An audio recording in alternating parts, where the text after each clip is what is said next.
अगर मैं आज अपनी माँ से नहीं मिली तो मैं अभी के अभी जाके विक्रम को तलाक दे दूंगी। तो अपने मन की कर, मैं भी अपने मन की करूंगा। अगर तूने इस दहलीज से कदम बाहर रखा तो तुझे तेरी मां नहीं, उसकी अस्थियां मिलेगी।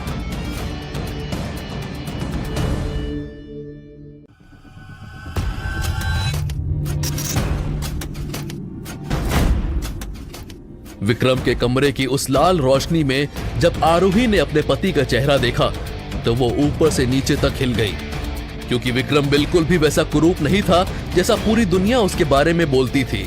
उल्टा वो तो बेहद ही खूबसूरत था। इनफैक्ट आरोही ने अपनी जिंदगी में विक्रम से ज्यादा हैंडसम आदमी कोई नहीं देखा था। एक पल को आरोही को लगा कि वो गलत कमरे में आ गई है। विक्रम ने जैसे आरोही के मन की उधेड़ बुन पढ़ ली हो वैसे बोला, चिंता मत करो, तुम बिल्कुल सही कमरे में आई हो, मैं ही विक्रम। आरोही ये सुनकर चौंक गई। दरअसल विक्रम की खूबसूरती देखकर उसके दिमाग ने काम करना बंद कर दिया था। आरोही से कुछ ऐसी खुशबू आती थी कि जैसे किसी ने बरसों बाद सूंघी हो। इस खुशबू से विक्रम को कुछ याद आने लगा। ये वही खुशबू थी जो उस रात उस होटल इंपीरियल के कमरे में महसूस हुई थी। अब विक्रम भी खुद के ऊपर काबू खोने लगा। वो उतना ही उत्सुक था जितना कि बेचैन। क्या ये वही लड़की थी जिसके साथ मैं उस रात था? क्या हम पहले मिल चुके? अब तक आरोही भी विक्रम में खोसी चुकी थी। उसका सवाल सुनकर आरोही होश में आई। अपने को संभालते हुए उसने कहा, मुझे ऐसा नहीं लगता। आरोही ये मान ही नहीं सकती थी कि विक्रम जैसे इंसान से कभी अगर कोई मिले तो उसे कभी भूल पाएगा। उसे यकीन था कि वो विक्रम से कभी नहीं मिली थी।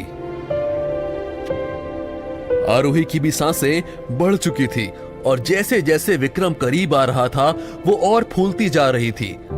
दोनों के होंठ मिलने ही वाले थे कि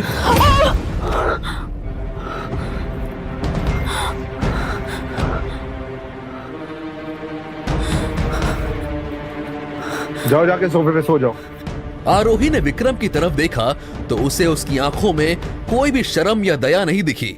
आरोही उससे पूछना चाहती थी कि उसने ऐसा क्यों किया, पर फिर उसने खुद को यह समझा लिया कि एक 25 साल के आसपास का आदमी जिसके पास दुनिया जहां की दौलत है लेकिन पूरी दुनिया उसे एक विकलांग के तौर पर देखती है, उस आदमी का दिमाग पूरी तरह से ठीक हो ये उम्मीद करना समझदारी नहीं है।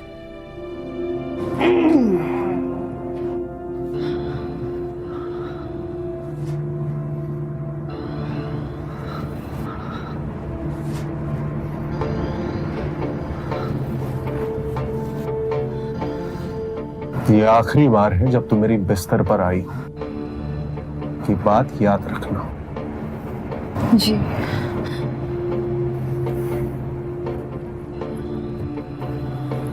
अभी अभी जो भी हुआ था उसे भूलकर आरोही अपनी मां के बारे में सोचने लगी। उसी के लिए तो वो ये सब कुछ कर रही थी। अब वो बस ये उम्मीद कर रही थी कि बहुत जल्द वो अपनी मां से मिल पाए। इस ख्याल की खुशी जहन में बिठा के वो चुपचाप सो गई।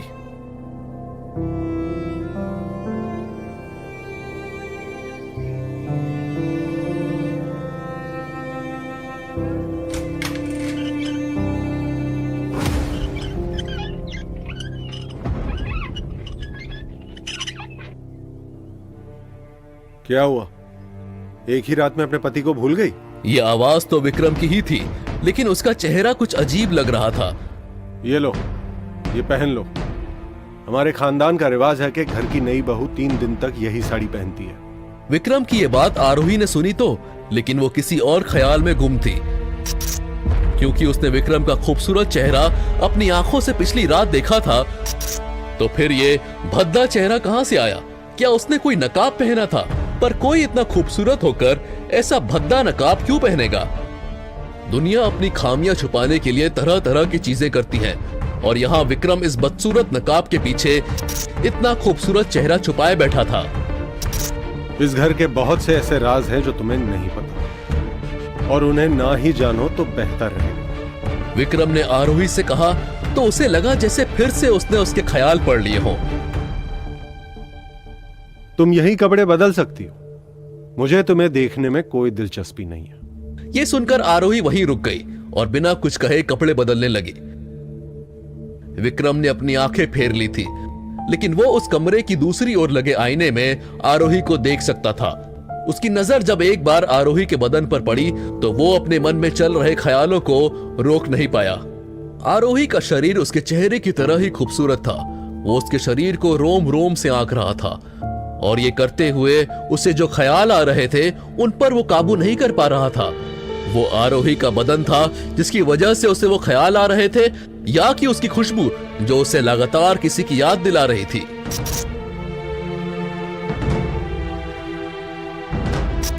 इतने में दरवाजे पर एक नॉक हुआ और फिर दरवाजा खुला। विक्रम की मां इंद्रानी एक नौकर के साथ वहां पहुंची।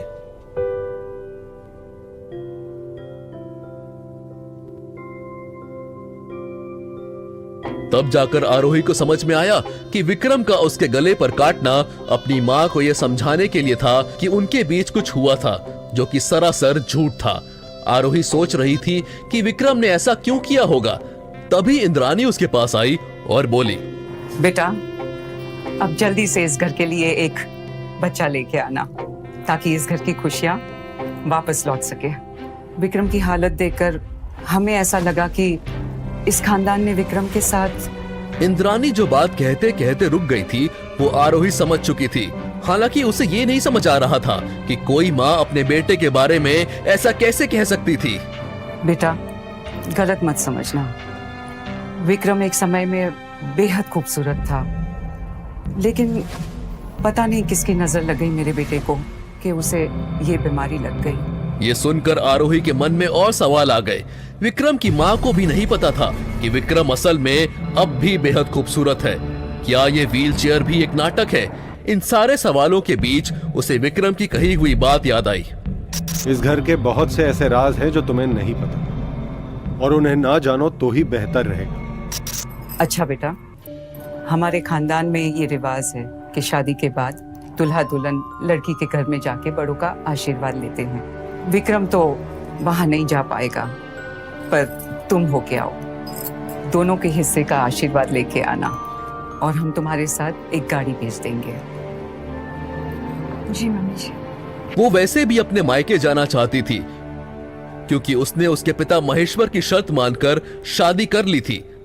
अब उसे महेश्वर से जाकर अपनी माँ के पते के बारे में पूछना था। अपने माता पिता को मेरा प्रणाम कहना और जल्दी आना। मैं तुम्हें मिस करूंगा। मैं भी तुम्हें मिस करूंगी।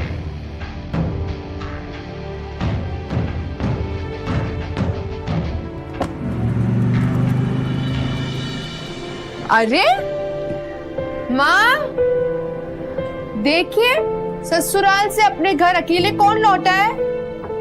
क्या हुआ? ससुराल वालों ने पहले ही दिन घर से फेंक दिया क्या? पग फेरे की रस्म के लिए भेजा है मुझे। वैसे परिवार और रिश्ते की तुझे क्या समझ है? आरोही ने अनन्या को चुप कराने के लिए जब रायजादा खानदान की परंपरा के बारे में बताया तो वो उसे और उकसाने लगी। जीजा जी नहीं आए? मैं भी कैसे सवाल पूछ रही हूँ ना। जीजा जी अपना ऐसा चेहरा लेकर दुनिया के सामने कैसे आएंगे ना?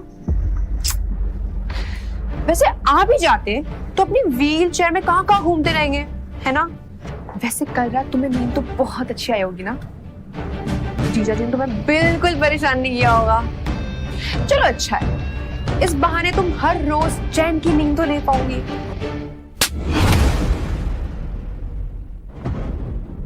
तूने मुझे थप्पड़ मारा, अब मैं तुझे नहीं छोड़ूंगी। हाँ। अनन्या, तुझे अक्ल है क्या नहीं? तेरी बड़ी बहन ससुराल से आई है और तू ऐसे लड़ाई कर रही है। उसने मुझे थप्पड़ मारा और तूने तो कुछ किया ही नहीं होगा, है ना? अरे जरा से 2 मिनट के लिए क्या मैं इधर उधर गई तो आरोही पे बदतमीजी करने लगी। ऐसा पहली बार हुआ था कि उस घर में अनन्या को किसी ने कुछ बोला हो। हमेशा से गलती किसी की भी हो, मार आरोही ही खाती थी। चल बेटा बैठ, मैं तेरे लिए पानी लेके आती हूँ। 14 सालों में सुधा के मुंह से ये शब्द शायद पहली बार आरोही ने सुने थे। और बता बेटी, कैसा है तेरा ससुराल? तू तो अब बड़े घर की बहू हो गई। जरा हमें बता, ये बड़े खानदानी रईस लोग कैसे होते हैं? अनन्या पास में खड़ी होकर इस सब पर यकीन नहीं कर पा रही थी। अब तक आरोही भी नहीं कर पा रही थी, पर महेश्वर की इस बात से उसे एहसास हुआ कि ये सब सिर्फ एक नाटक है। पापा, विक्रम दुनिया के सबसे अच्छे इंसान है। वो मेरे कहने पर कुछ भी कर सकते हैं। ये तो बड़ी अच्छी बात। महेश्वर ने मुंह से लगभग लार टपकाते हुए कहा, जैसे अगर मैं उनसे कहूँ कि कोई उनसे सिर्फ अपने फायदे के लिए रिश्ता रखता है और वो रिश्ता रखने की जरूरत नहीं है, तो वो तुरंत रिश्ता तोड़ देंगे।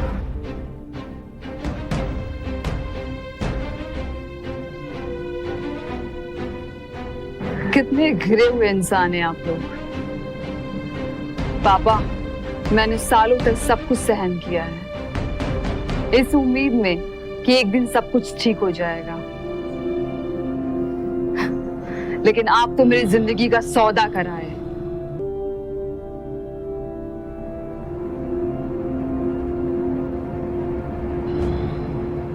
और तू पूछ रही थी ना कि कल रात चैन की नींद आए कि नहीं। ये मिला है मुझे सुहाग रात में। अरे बेटा, ये पति पत्नी की बातें ये सबके सामने क्यों कर रही हो? ये पति पत्नी का रिश्ता नहीं है, ये एक जानवर और इंसान का रिश्ता है, जहां जानवर मालिक है और इंसान उसका गुलाम। और जिसके लिए मैंने ये सब किया है वो कहाँ है? हाँ, कहाँ है मेरी माँ? आप लोगों ने कहा था ना, जब मेरी शादी हो जाएगी आप लोग मेरी माँ से मिलाएंगे मुझे। अभी तुझसे नहीं मिल सकती। क्या? लेकिन क्यों? महेश्वर को जवाब देने में जरा देर हुई तो सुधा बोल पड़ी, देख आरोही, हम तुझसे प्यार से पेश आ रहे हैं, इसके बदले में तू हमारे सर पे चढ़ने की कोशिश मत कर। हम जो तुझे समझा रहे हैं उसको प्यार से सुन ले और समझ ले, वरना और भी तरीके हैं हमारे पास तुम्हें समझाने के लिए। हाँ तो आजमा लो ना। आज ये पहली बार तो नहीं है ना जो ये होगा। जितने भी तरीके हैं सब आजमा लो। अगर मैं आज अपनी माँ से नहीं मिली तो मैं अभी के अभी जाके विक्रम को तलाक दे दूंगी। तुम ऐसा कुछ नहीं करोगी आरोही। मैं जो चाहूं वो करूंगी। ठीक है, तो अपने मन की कर, मैं भी अपने मन की करूंगा। अगर तूने इस दहलीज से कदम बाहर रखा तो तुझे तेरी मां नहीं उसकी अस्थियां मिलेगी। महेश्वर और सुधा आखिर क्या खेल खेल रहे थे?